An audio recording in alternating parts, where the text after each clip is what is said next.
శ్రీ నందమూరి తారక రామారావు గారు స్థాపించినటువంటి party Telugu Desam party చాలా బలమైనది.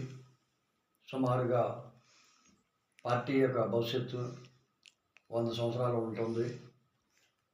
తెలుగుదేశం పార్టీ స్థాపించిన తర్వాత సిపిఎం, సిపిఐ పార్టీలు కాలగర్భంలో కలిసిపోయాయి. అలాగే కాంగ్రెస్ పార్టీ ఆంధ్రప్రదేశ్లో కనుమరుగైపోయినది. అదేవిధంగా చూసినట్లయితే ప్రజారాజ్యం పార్టీ కూడా ఎంతో ఉత్సాహంగా ముందుకు వచ్చినప్పటికీ ప్రజారాజ్యం పార్టీ కూడా కాలగర్భంలో కలిసిపోయినది. శ్రీ నారా చంద్రబాబు గారి నాయకత్వంలో చాలా బలమైనటువంటి నాయకత్వంలో మనందరం కూడా పనిచేస్తున్నట్టు. నా పేరు సాలాపు లోహితాక్ష.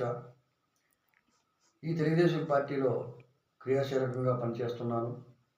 మహాకూటమిలో ఉన్నటువంటి భారతీయ జనతా పార్టీ, అలాగే జనసేన పార్టీ, తెలుగుదేశం పార్టీ 3 పార్టీలు కలిసి చాలా బలంగా ప్రజల్లో తన యొక్క భావాలు తీసుకెళ్లాలని కోరుతున్నాను.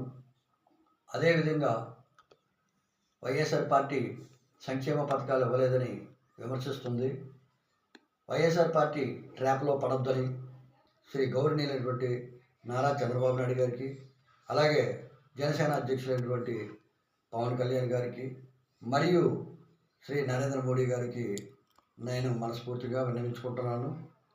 వైఎస్ఆర్ పార్టీ ఎప్పుడూ కూడా విచ్ఛిన్నం చేయడం, వ్యవస్థల విచ్ఛిన్నం చేయడం, దుష్ట పరిపాలన చేయడము, నాయకులు హింసించడం, ఇటువంటి కార్యక్రమాలతోనే కాలక్షేపం చేసింది తప్ప రాష్ట్ర అభివృద్ధి కోసం ఏ రోజు పనిచేయలేదు.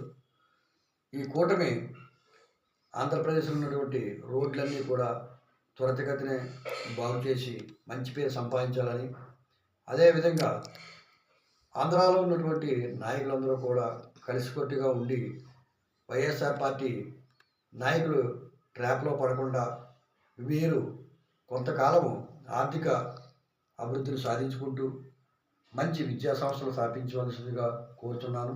అలాగే తెలుగుదేశం పార్టీ వ్యవస్థను కూడా బలోపేతం చేయవలసిన బాధ్యత ఆంధ్రప్రదేశ్లో ఉన్నటువంటి ప్రతి తెలుగుదేశం పార్టీ కార్యకర్తలందరిపైన ఉన్నది. ఈరోజు ఆంధ్రప్రదేశ్లో ఉన్నటువంటి తెలుగుదేశం పార్టీ సంపూర్ణమైనటువంటి వ్యవస్థ కలిగి ఉన్నది. ఎన్నో న్యూస్ ఛానళ్ళు కలిగి ఉన్నది, అలాగే న్యూస్ పేపర్లు కలిగి ఉన్నది. అదేవిధంగా బహుముఖంగాను సమన్వయంతో అన్ని కులాలను, అన్ని మతాలను కలుపుకుంటూ శ్రీ నారా చంద్రబాబు